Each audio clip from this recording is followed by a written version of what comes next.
अहो, अब उसँग न आफ्नो माइती छ, न घर न साथी, केटी मान्छे के गरेर जीविकोपार्जन गरिहाली र गर्छे।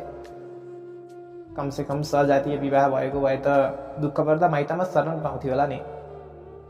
तर यो बाल्यकालमै उसको हातका चुरा फुट्लान् अनि सिन्दुर पुछिएला भन्ने उसले कसरी सोच्न सक्थे। भन्छन् भविष्य हेरेर वर्तमान जिउन छाड्न हुँदैन, अर्थात् आज जिउने हो, भोलिको चिन्ता गर्ने होइन।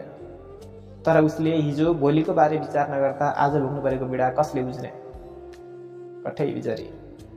उसको प्रेम गर्ने उमेर बल्ल भएको छ।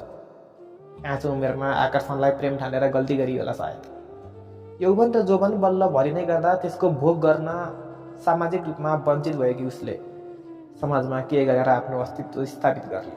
घर, परिवार अनि श्रीमानको छत्रछायामा भएका महिलाहरूलाई त कुनजर लगाउने समाजका धुन्धुकारीले ऊ एक्ली, निर्बल र अबल नारीलाई झन् कस्तो व्यवहार गर्ला।